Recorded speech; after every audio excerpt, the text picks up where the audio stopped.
again, they're mission focused. We can compare them to investment bankers. We can compare them to the military. Compare them to whatever you want. They are mission focused, and they're staying at it. They haven't deviated. And I know the whole escrow situation is probably what's keeping a lid on XRP price. And the way to take that lid off is to get those out of escrow, because the use case is building and people need them. And that literally is what we believe and see Ripple doing. Okay, so as they do that, every new development that creates a demand for XRP, that somebody needs to hold XRP or use XRP, that's chipping away at that escrow amount. And eventually, when all that's gone, that's when you're going to see the true price appreciation, whatever it may be. Now, how does the rest of Wall Street really feel about Ripple and XRP? Because we've been kind of attacked, we've been forgotten about. Now we're starting to get a little bit more attention, and obviously you have very nice thoughts about Ripple and XRP. But the conversations that you're having on Wall Street, how was it a few years ago versus where we're at right now? Depends who you talk to. So we talk to people in the ETF industry who are always forward thinking. What's the next product? What's the next wave? So they're all open. Okay, so if you look at the financial investment side, all the ETF companies are open to it. They want to have it. We also all are really intrigued by really fast transaction times. We have to negotiate with our brokers. We're wiring back and forth margin calls. Okay, so you get a margin call, whatever, 10, 20, $30 million a day, depending on the move. You got to send that money somewhere. You have to negotiate to not pay a wire fee or to pay a smaller wire fee. That's absolutely ridiculous. We've got it down where the wire goes the same day, okay? But that's absolutely ridiculous. We should, what's being worked on here is instantaneous movement of assets, instantaneous settlement. That's what everybody wants. Now, there's traditional Wall Street that overlaps with the banks. There's no way they want it, okay? They're coming around because they know it's a movement that's not going to stop. But if you have a currency desk, okay, you're taking a VIG. Every time you use your American Express card, not to pick on American Express, I like them, but they're converting currency and taking a little bit from you, okay, on their currency base. This technology, this blockchain technology is going to wipe that out. It's going to go away. A giant profit center is going to disappear from you, okay? It's just like the first or second speaker when they gave an example of their average restaurant, 3% margin, and they're paying 3% to the credit card company. Yes. That 3% go away, you double their margins. The credit card company is not going to be happy with that, right? Now, Who is this? Hurry up and see. Some of their risk is going to go away. The reason they have those trading desks to trade currencies, to trade whatever they're trading cross-border, is they have risk too. Yes.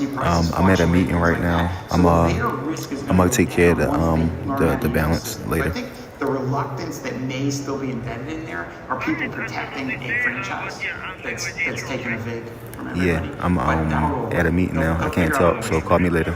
And how important do you Call me think that later. RLUSD is going to be in onboarding? We've already seen a couple $100 million has been minted already by Ripple. The adoption is growing pretty rapidly. But the traditional space, sometimes they're not ready to get right into a cryptocurrency. But the stablecoin explosion that we're seeing right now is massive. Yeah. And Ripple appears to have kind of jumped ahead, taking a kind of a quantum leap with the acquisition of Hidden Road and then the back-end settlement of that $3 trillion per year. Now with RLUSD as collateral, how key is RLUSD to the plan? I think it's really key. I also think Ripple can speak to it better than I can. I gotta ask that. And what else are you here ready to learn about as far as XRP while you're here in Vegas with us? Again, the questions we get from investors is, when's the price going to go? That's what everybody. Yeah. Well, the only way that we can figure that out, and we have a 22-page paper that's not public yet. I got to figure out how to do that. That our analyst did, and he went over all the legitimate pricing models for XRP. Again, it came to between $5 and $4,300, depending on your timing and your use case. For me, it's supply, demand, and velocity. So if it takes 5 seconds to settle a transaction, how many XRP did that use? Can you really do it 12 times a minute? Can you really do that 24 hours a day? So how much XRP do you really need? Those are all basic questions that need to be answered for the velocity models. And that'll happen over time.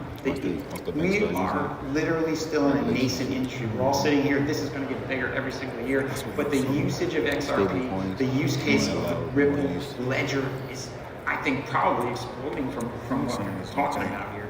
All of that is going to help. And then as our manufacturers come in to get rid of those price differentials so that things can trade more easily, it's just going to take time, but it's going to happen. And things happen. Little things like taking advantage of money, that happens faster than you think. When people want to make money, that happens faster than you think. When you're trying to change an entire infrastructure and way of doing business, which is what we're talking about here, ultimately, that happens slower. So give it time. Well, Sal, it's an absolute pleasure to have you in the XRP family now. Thank you.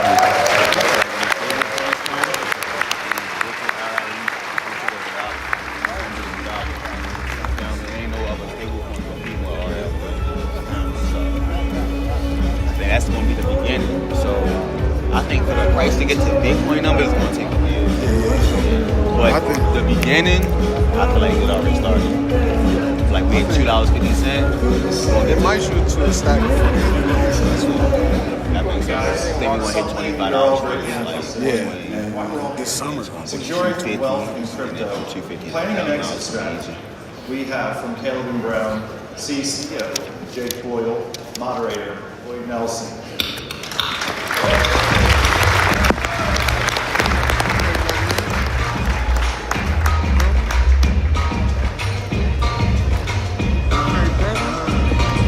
XRP Las Vegas, how y'all doing?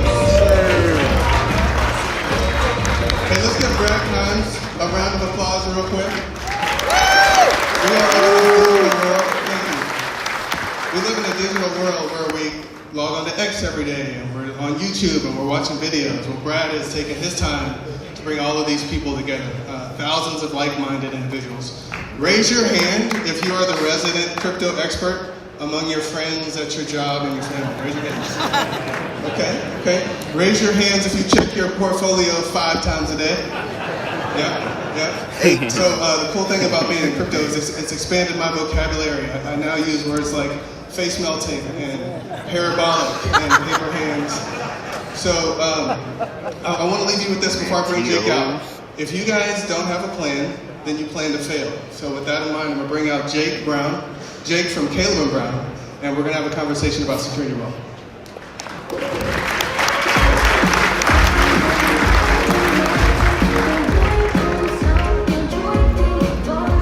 Jake, how you doing? Right, how you doing? Good to see you. So Jake, we caught up a couple times over the last couple weeks, and I didn't realize you were such an OG. So we're going to start just with a little bit of your origin story. How did you get into blockchain technology? For sure. So it was 2013 that I first got into cryptocurrency. I was doing my high school studies on actually the Silk Road from a legal perspective. So I was thinking about, we've got this crazy precedent of this platform. And Ross Ulrich spoke at the Bitcoin conference recently. And how is this massive platform, this huge fall from grace, Harvard student arrested, triple life sentence? This is insane. But how is something like that able to function? And that was my inroads into hang on, Bitcoin, it knows no boundaries. There is no you or I, geography, politics, it just exists. And then I went into cryptocurrency. From that point forward, I expanded obviously into XRP, Ethereum, and other coins as such. Caleb and Brown started in 2016, so I've been there since the beginning. We started off with a small group of individuals who had the same problem. We've got friends, family, all wanting to invest in the industry. And look, if my mum or dad want to buy some crypto, I'll give them all the time I need. Hours and hours on a Sunday over brunch. But all of a sudden it's your dad's business partner's best friend's son that wants to talk to you, and you think, well, we're running a brokerage business. I feel a lot of people in the crowd probably play that role within their family, right? From that point forward, we ended up realizing that every great industry in the world, particularly in the United States, is predicated on foundational human relationships. That's the bedrock of what gets things done. And we thought the crypto space, for all its insanely good innovation, fantastic technology, it often just lacks the simplicity of two human beings being able to talk together, get a deal done, and make things happen. So we thought, why don't we create a business that empowers people so they can get into the industry, they don't have to worry about scams, they don't have to worry about security, they can have a premium service, a white glove service that can hold their hand all the way through the journey. And that's where we are today. So very humble beginnings, and we've gone pretty far, I'd like to say. Awesome. So we had our first conversation when we got matched up about 6 or 7 weeks ago, and since then, so much has changed from a regulatory perspective, from regulations, what's top of mind for your customers right now? Yeah, it's a lot of things, right? So, if I go back to 2013, I experienced getting debanked to the absolute ground. I've had periods in my life where I haven't had a single bank account I can use. I've got an American Express card, and once that's done, I can't even pay it off. That's been my experience. So I've seen the industry be so kicked down into the ground, and I know everyone here knows that firsthand because this time last year, we had the SEC case hanging over us with XRP. Yep. Those chains have been broken loose now. And we've seen that reflected in the price action since last year. We're in a position now where we've got a pro-crypto president. We've got institutional adoption left, right, and center in the industry. We've got Gary Gensler is, I won't make any rude comments there, but I'm quite, I wish him all the best in his future career. All the best, Mr. Gary. Yeah, and may you stay out of politics and crypto for good.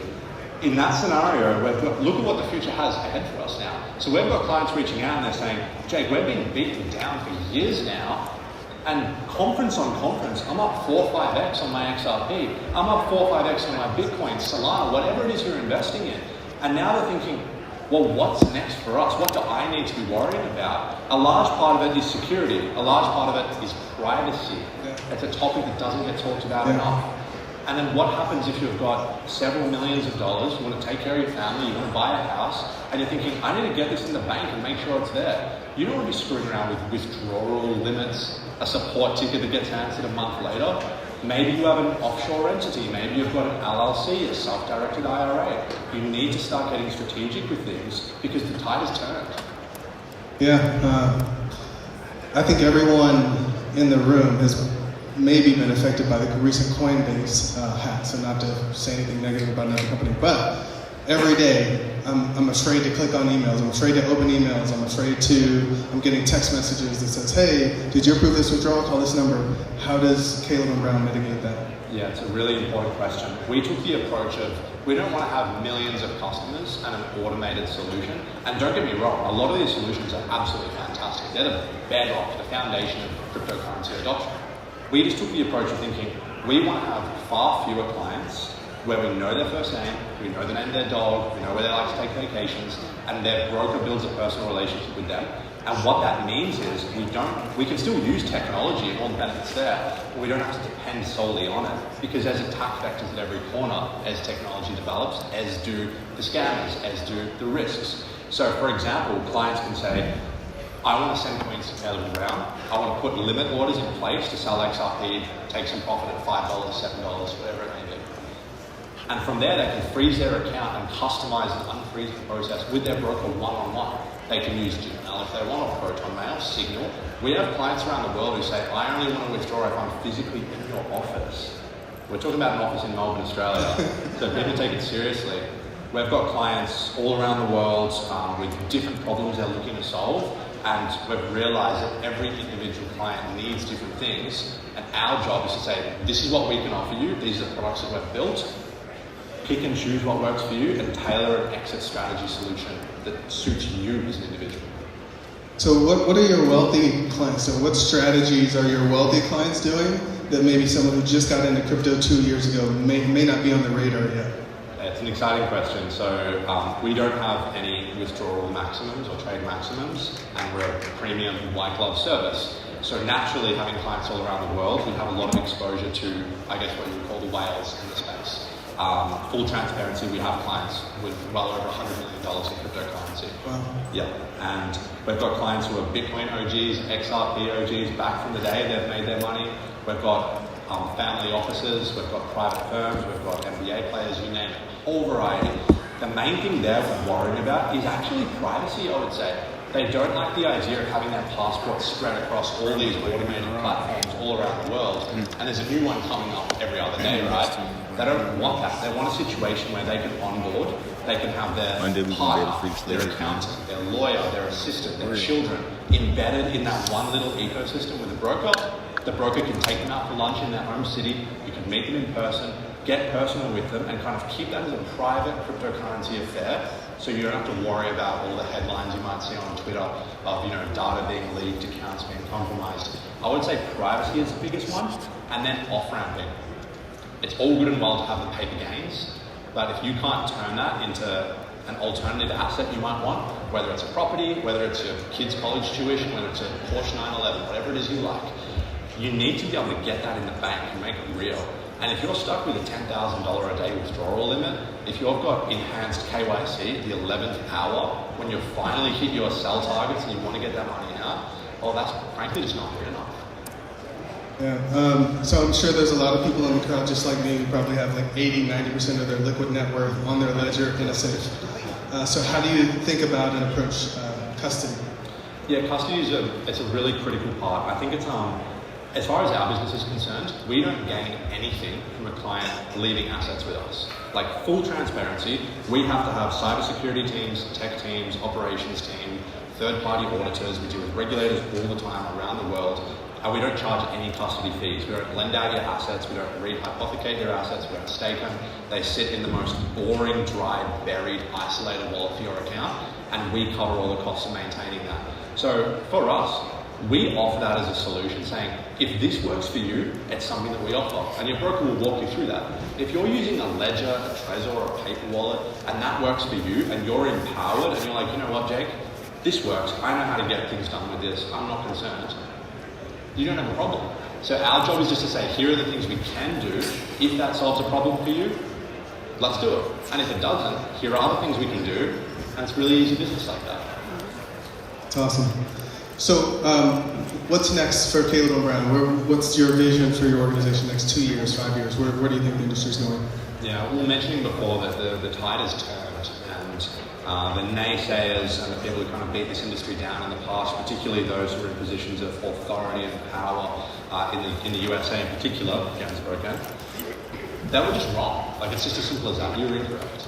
And I'm so happy that from 2013, I was first buying Bitcoin at a Starbucks for a few $100s in my paycheck. Like, to see how far the industry has gone since then, and to see how much further it has to go, is so exciting. So our measure of success, what we're wanting to do as a business, is just build more solutions to the problems that we foresee happening in the future. I think banking will still remain to be quite difficult for a while. So what we've done to offset that is we have bank accounts as an organisation in Liechtenstein, multiple accounts in Switzerland, we have accounts in the USA, Australia, the United Kingdom, several other countries as well. We do this so we know that we can say to ourselves, if you want to take massive amount of cash out in a whole variety of different currencies, whether it's a payment structure, an entity in Jersey, Malta, whatever it is, or if it's just your personal account and you're living in 2019, a lot of people. Whatever it is, we have a solution for you. Most people are married 7 times. We've got all these backups to go. That's one thing that we've been working on actively, is the banking side of things. I would say beyond that, business licensing is another one that we want to explore. The idea where a client can actually sell assets through Caleb and Brown and say, here's my mortgage broker, I want some money sent over here, pay off this mortgage, get that headache out of my life.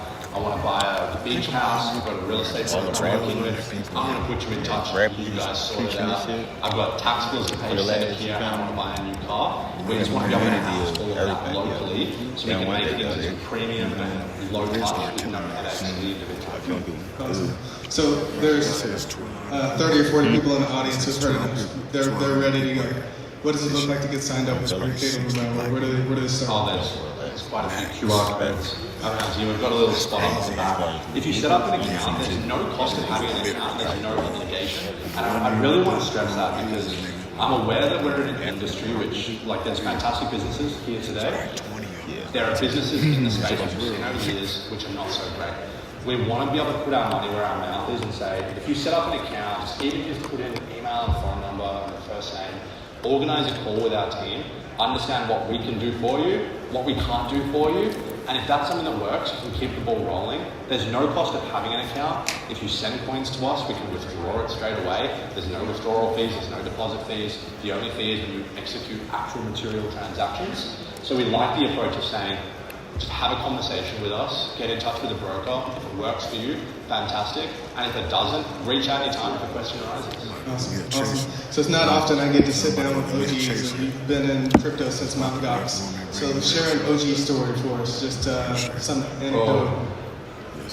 Well, I would say that through Caleb and Brown, I've seen the highest heights of success in this industry and the lowest lows. So that's why I stress, when you mentioned at the start, don't have a plan and you effectively plan to fail. You know, more for networking than information. We've seen people invest 100 grand, kind of go $5 million. They keep changing their limit orders because they see the price gets higher. Like, it'll go a little higher. I'll delete that limit order and put it higher. And they chase it all the way up and they never take a dollar. I gotta figure out what I do though. And they have this emotional investment where you need to get these colossal gains. But the reality is, if I sold my XRP today, I've made a profit. I'm a happy man. Life is good. It'll probably still go up further, but I still made a good investment. So we're seeing clients round trip multi-million-dollar apps all the way back down because they're too emotionally invested and greedy. On the flip side of that, like we've had clients who invested very modest amounts and cashed out amounts of money which is life-changing for their lifetime. They're taking donations too. So I think the craziest story I've ever experienced is probably the first day I bought Bitcoin though. What was your entry? Well, I'm on local Bitcoins. It's a little forum that doesn't exist anymore. And you meet someone in a Starbucks. They, I don't want to be judgy or anything, but I kind of cave and try to dress a little bit professional and give myself a respectable image, and they did not do such a thing. And I was starting to think, I think starting them up, I was quite young at the time. I'm like, yeah, look, I think this is going to go south. I think I'm not going to get the Bitcoin, I'm not going to get my cash, and I'm probably not even going to get my shoes as well. Thankfully, that was not the case. So I managed to buy Bitcoin. I'm like, my knees shaking, things like that. And it was insane because that Bitcoin that I bought was actually with a paycheck that I got. I was $16 all the time, working at Kmart. I think that's the Kmart over here. And the crazy thing is, so now I look back at that paycheck. Hey, T-Bo, when we get back, you want to start crypto and shit? Start making straight crypto shit? Hell yeah. We could really take the crypto shit. I feel like we cool too. Like people wanna, you know what I'm saying? Oh damn, is this where we just came out of? It's lit. Oh shit. What the fuck? Yeah, we did.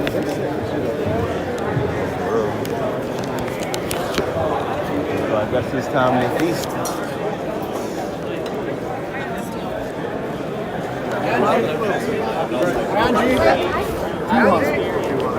It sounds like a good starting point. Huh? What? Over there?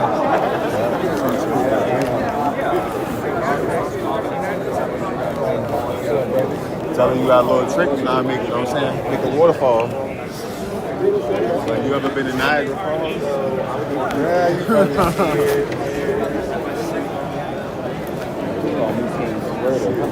yeah, sure.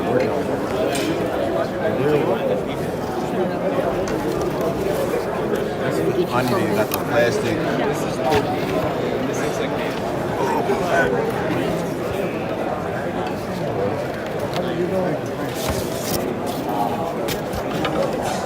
The one you discarded, sir.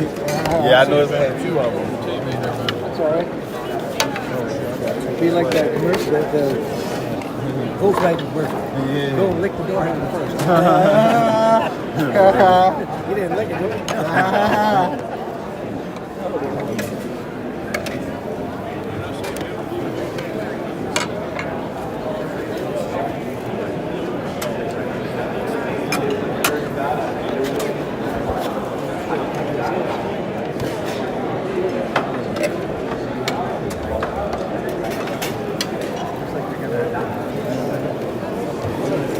What you think this one is? It's chicken. That's why I'm asking.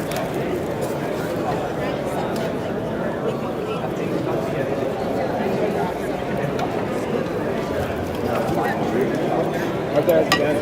Yep.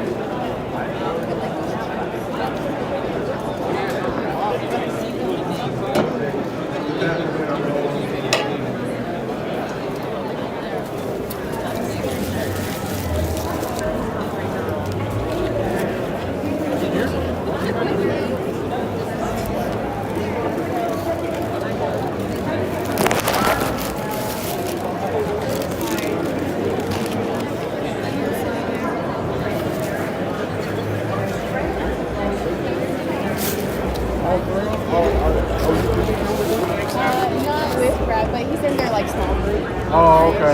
So y'all okay. this your first one? It's my first one, yeah. Me too. Nice. You know Brad Garland House?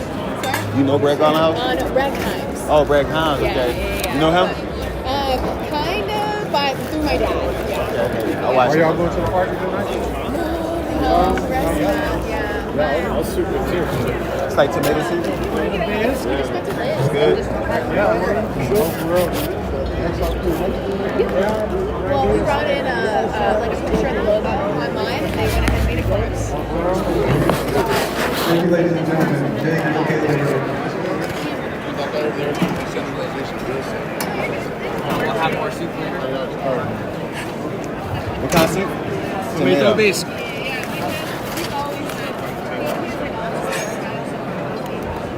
Soup for you? Oh yes, is that the same? Same. Okay, thank you. They don't want to confuse you. Are you with your kid with your soup? Yeah. This is. We've been investing in XRP for the past 4 or 5 years. Okay. So Yeah. we've been there You said 4 or 5 years. Like 5 years. Yeah, 2 years. 6 years. So really cool. But first year here, right? Yeah. Sweet. First year here, I'm trying to see what's going on. Why y'all not going to the party? Tired. We have a short turnaround before we have to get back.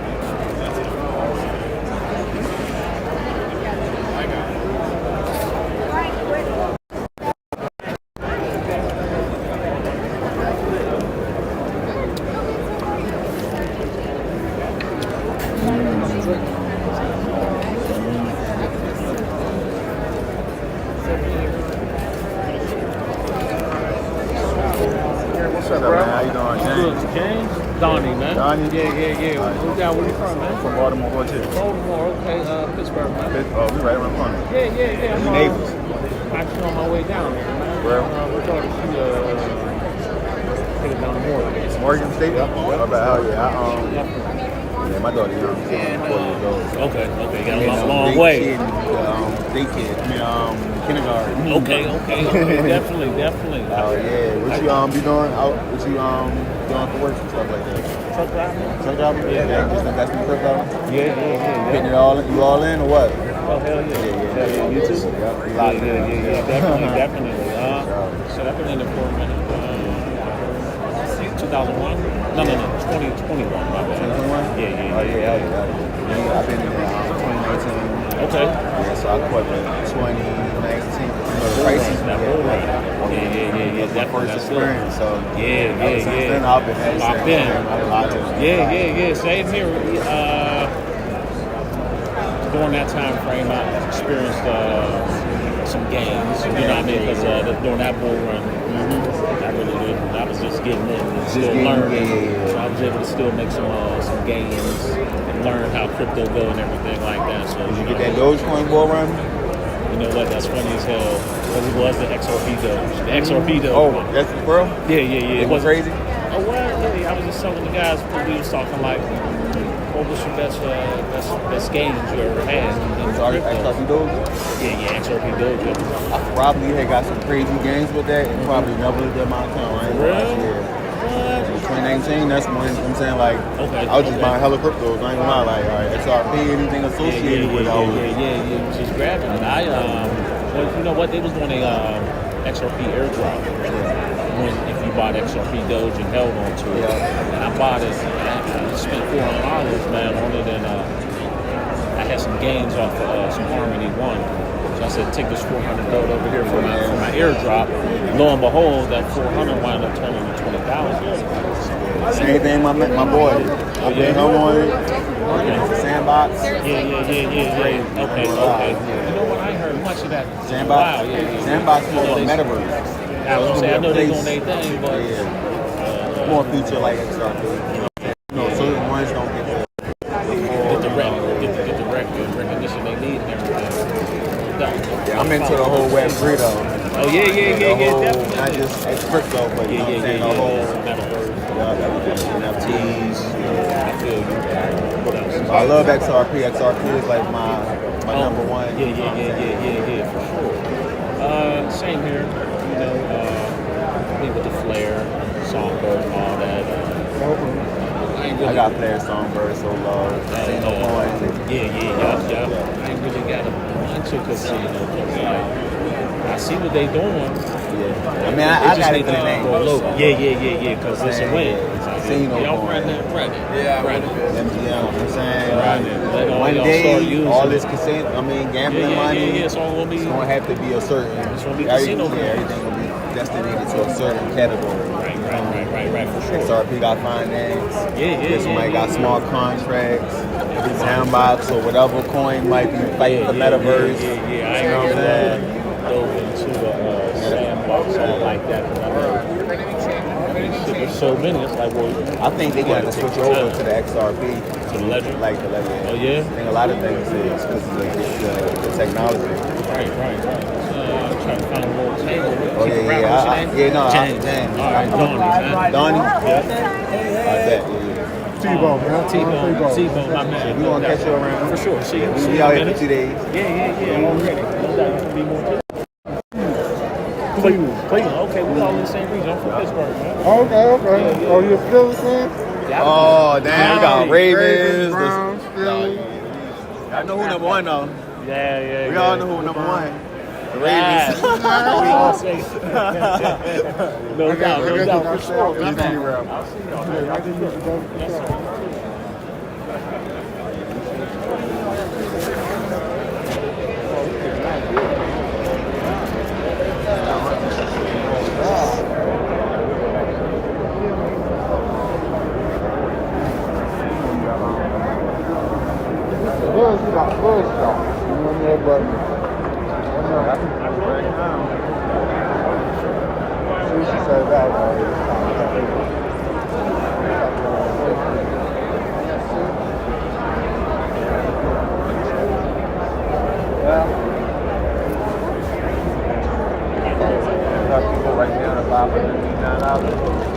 Everybody celebrate.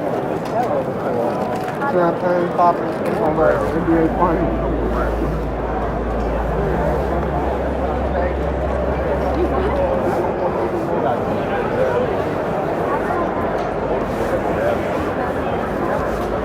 Oh, that's not enough for the party room.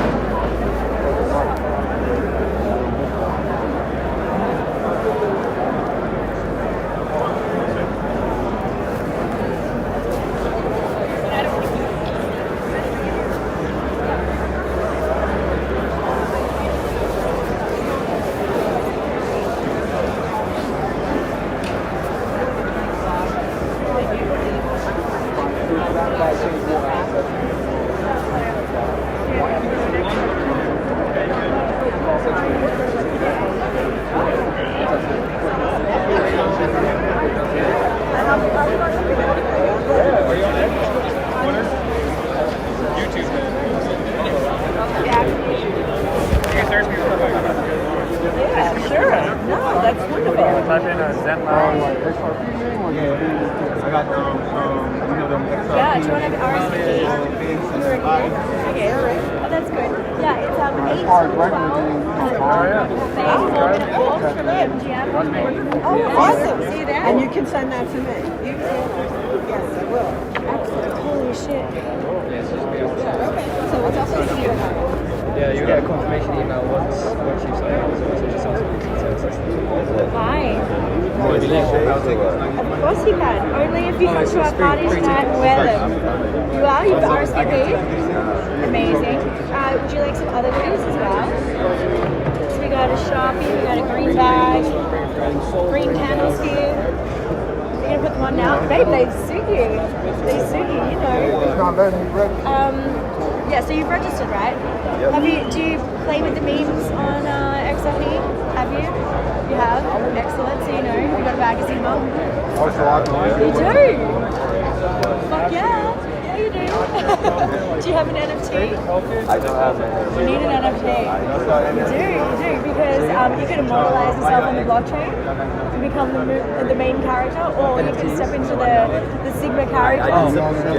Yeah, so you can get a custom made Excellent. You can either get like yourself just think of like a Sigma character or any character that What's your business? I've been trying to DM you. Yeah. Then we're saying that, yeah, we follow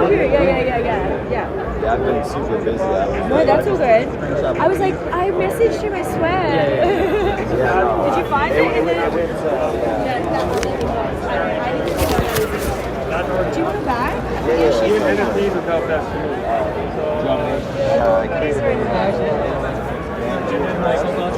Did you get a Sharpie and a notepad and stuff? Yeah, I just launched it. Congratulations. I can give you the link on that.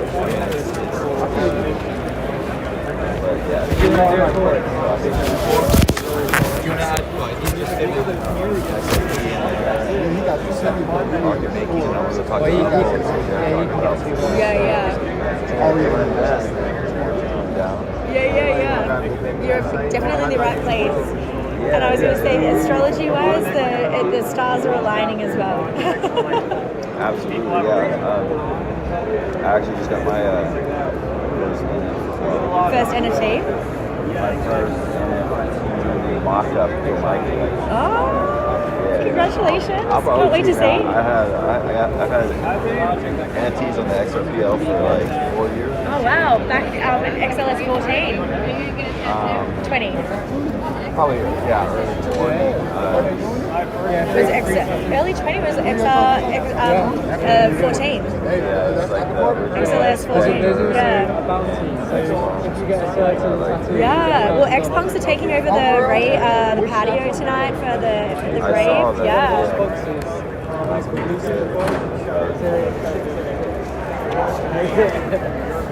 Oh, did you just tell them about the bounty? Yeah. I know. It's like kind of like selling your soul. If I get enough drinks in, and after I get the XR tattoo, then I'm like, Back? Do you have sunglasses? You got a Sharpie? so they probably pour your story. No, I don't got it. All right.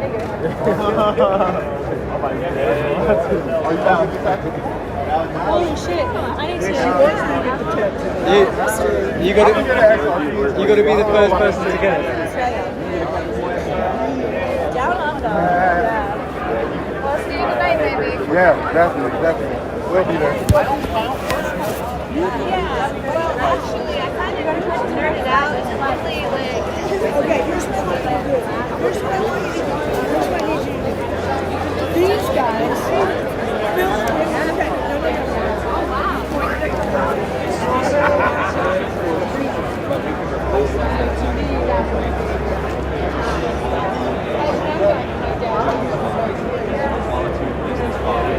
So that you can see like exactly.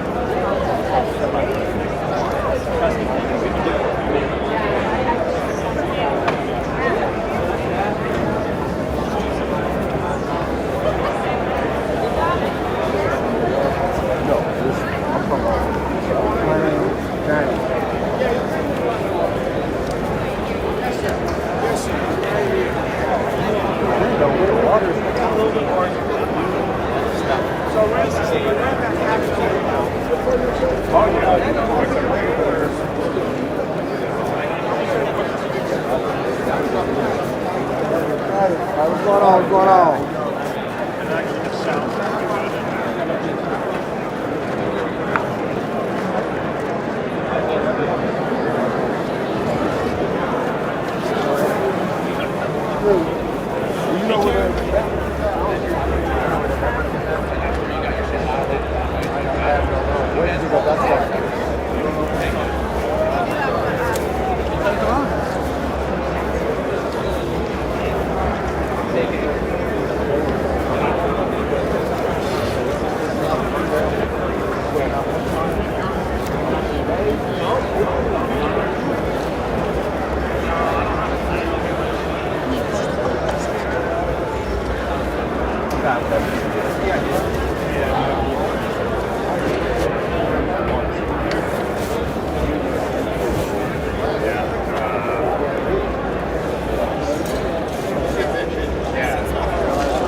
Well, that was 10 years ago. We'll see it now.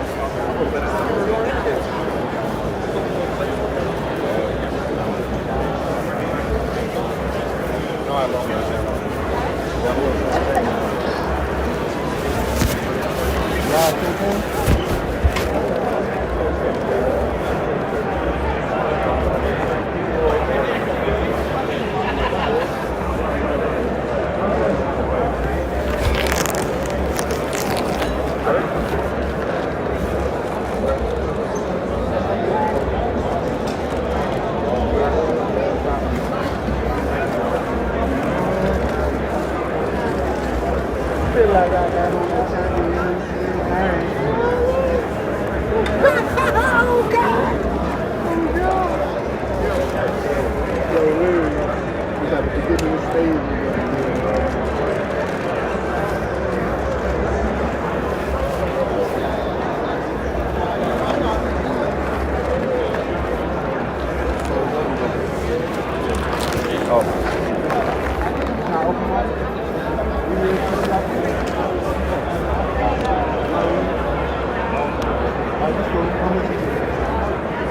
$40? How much? Where the open bar? For both of them?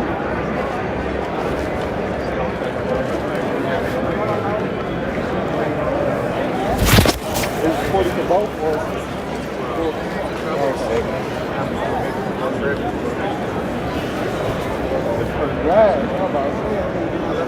Oh,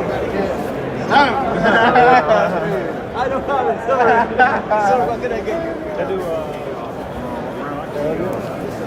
Go wherever you want to.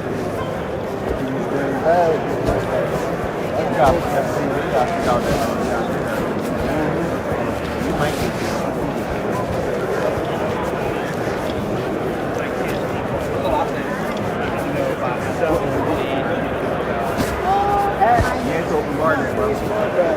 Yeah, but what is it? How do you? I'm gonna find you on there.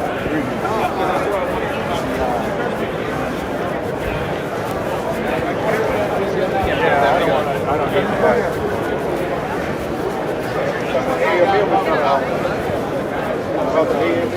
One of the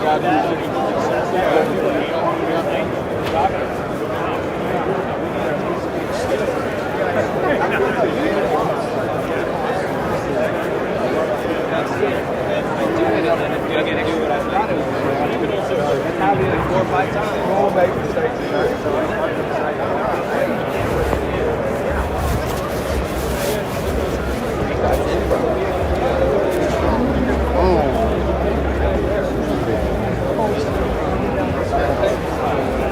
Family Dollar, like 2 blocks away. You might got better food. God,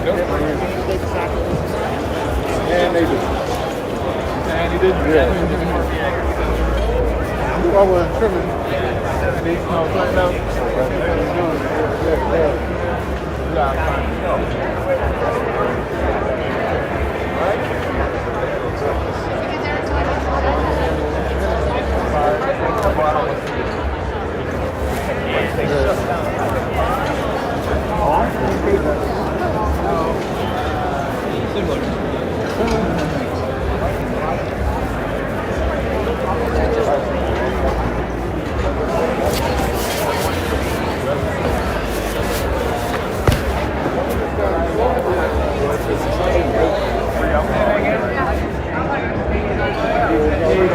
community over there and then we'll go over there.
all y'all gonna be at the party? I think it's tomorrow though. It's gonna be the big one. There might be one tonight at the Hard Rock.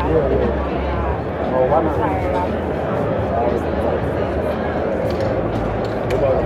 Yeah, I'll be at the after party. And where is that gonna be? We still trying to figure it out. Yeah, we still trying to.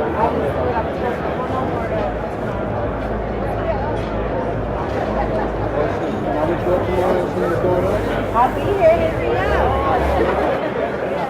So I have a place.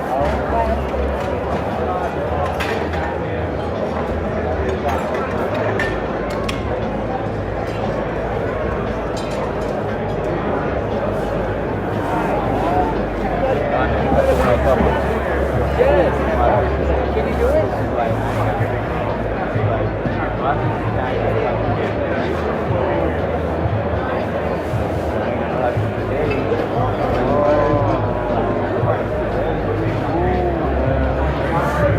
We good.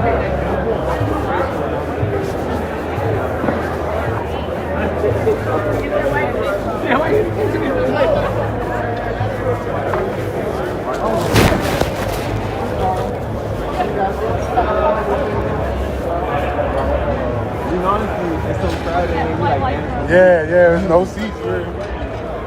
Nah.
That's not what I want. I want the cookie. I'm like, you're a VIP woman. I know.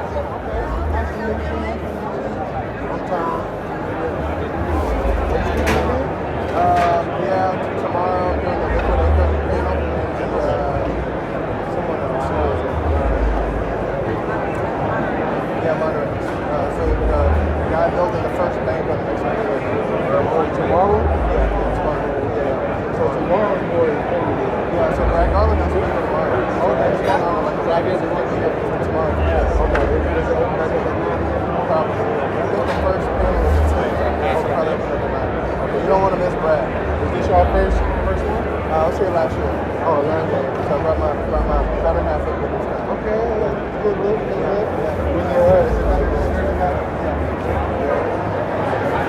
I'm trying to get a plate, man. Oh, they had that can't be. Yeah, for real. Good meet y'all. Yeah, thanks. That's good.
Instead of that, great.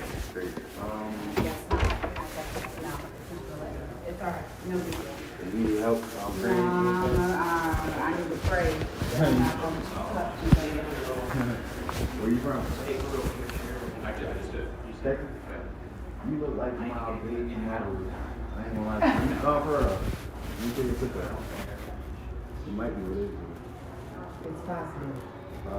It's possible.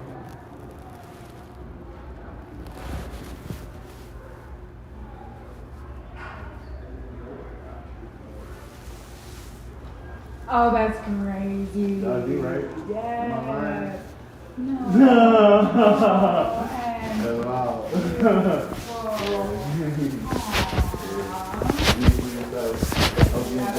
Thank you.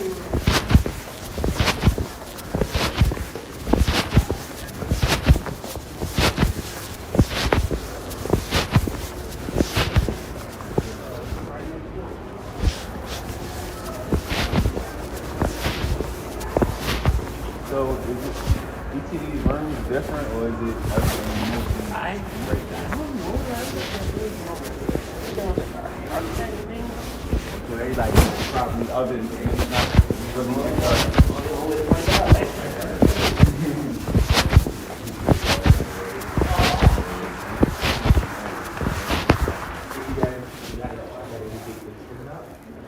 So I always go to the biggest one just because onboarding.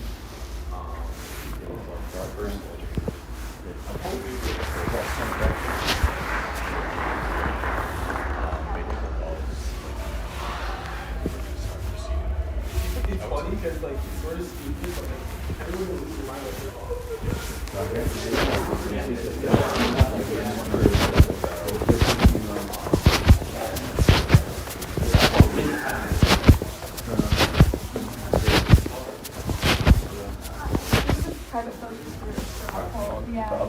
Okay, alright, I was just wondering. Oh, you're all good. No worries. So all these is like private little focus things. Well, at least for Uphold, I don't know about the whole dark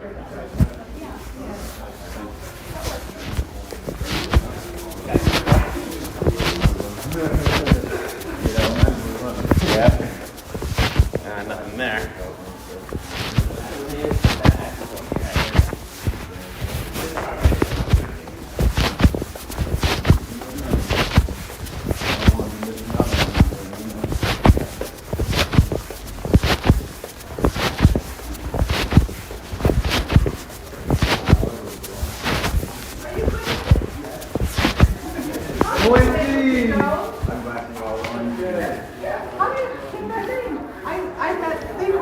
Like you. My dad is a jazz musician, not the jazz musician, but he's a jazz musician. Okay. And he liked the name, so you know. That's just cool. I'll take your picture with him. But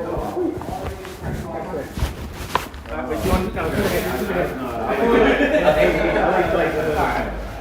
All right, I'll take a few. I'll take this below. You got three. All right. Fabulous. So it's nice meeting you. I haven't followed you yet, but I will.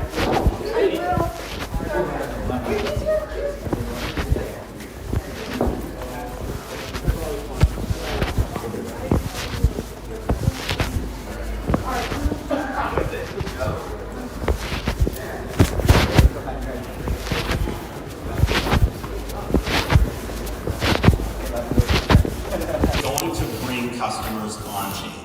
So this is just like anything else, like building an app is a great way to make money because there's millions and millions of people who are one click away from using your app. The fact that you have a target market that can use your product if it meets their needs, they can try it out. They can see if they like it. If they like it, they can tell their friends about it. You have to have a target market.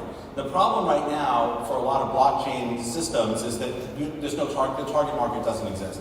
It's like if you build Twitter in the year 2000. There's nobody who has a smartphone. There's nobody with home internet access. Even if you had customers who would like your service, they can't use it. So I think that critical feature is going to be that this next wave of institutional options, stablecoins are a great example.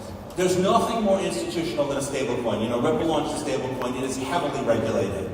USDC, these are heavily regulated products. Most of us will never be able to do business directly with the issuer to get the stablecoin from them. Right? There's other institutions that go to Circle and go to Ripple and they get USDC and RLUSD. But what happens is we have these giant DeFi ecosystems where the stablecoin is used as collateral, or the stablecoin is used for payment, or the stablecoin is used for all kinds of different things. Right? There's been massive growth in the DeFi space because of stablecoins. So I think that's the pattern for the new institutional adoption. If I can give you another example, you'd think that like that's crazy, like maybe, yeah, there's stable coins, but what else is there? Well, think about tokenized securities, think about tokenized treasuries.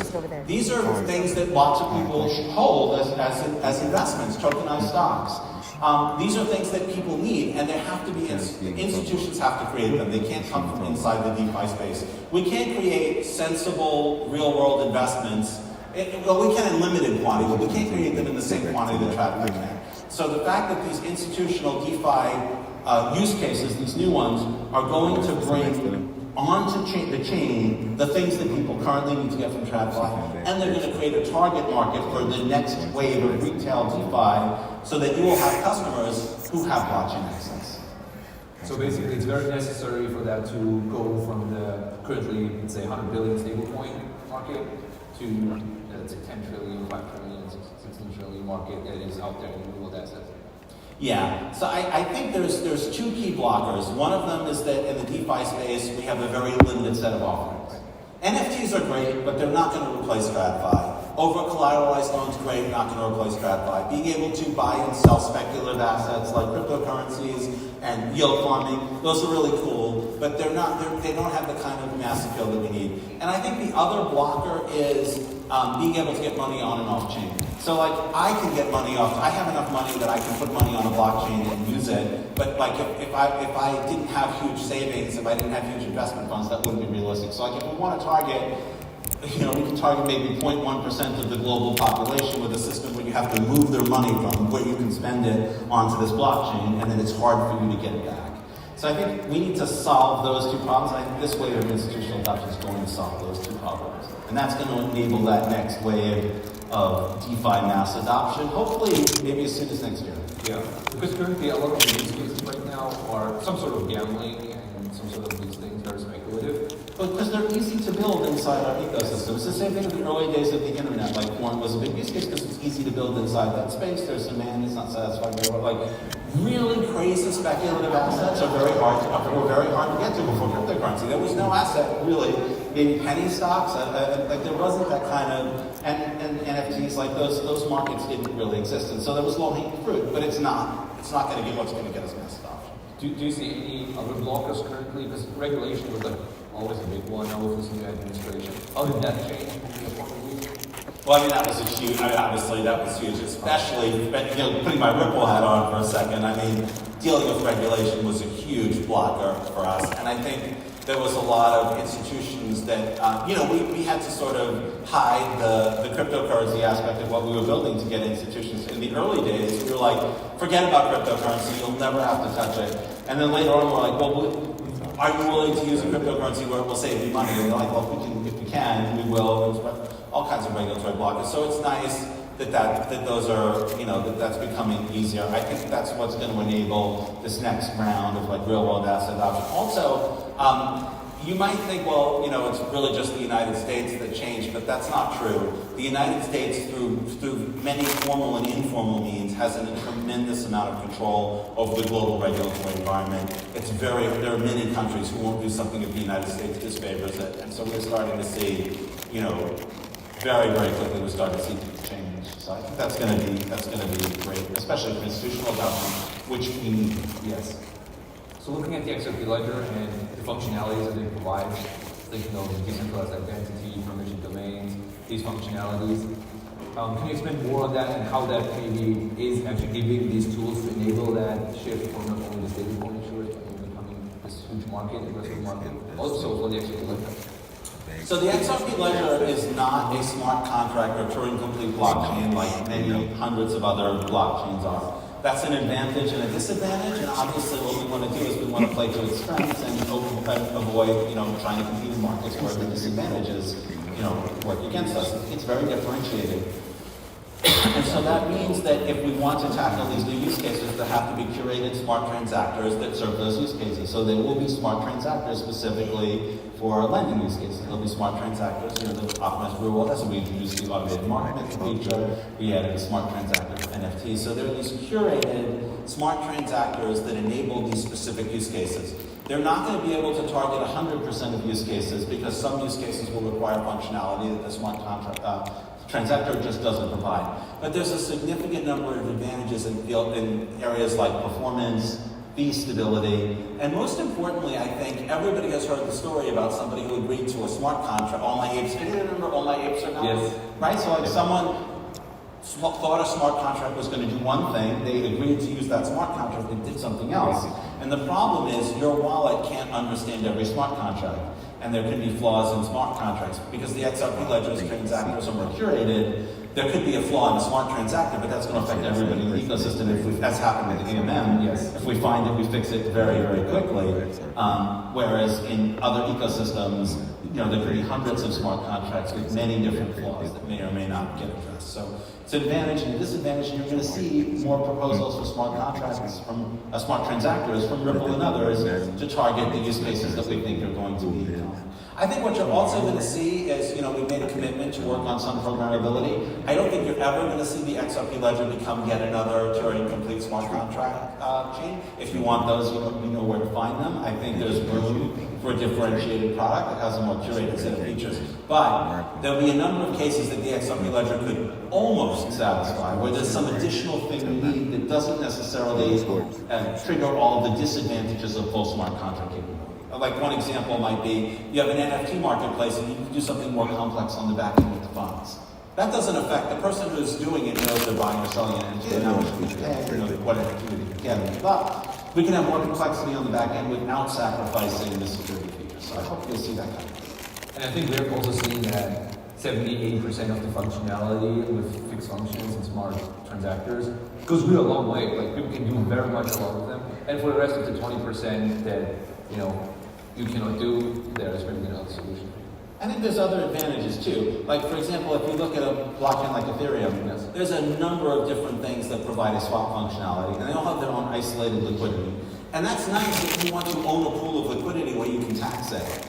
And some people want that, and they won't be able to do that on the XRP ledger because the XRP ledger doesn't allow some particular party to own and control a pool of liquidity, whereas Ethereum does. Ethereum doesn't stop you from doing anything. But there's advantages to having a blockchain where all of the liquidity is open to everybody, where it's not restricted.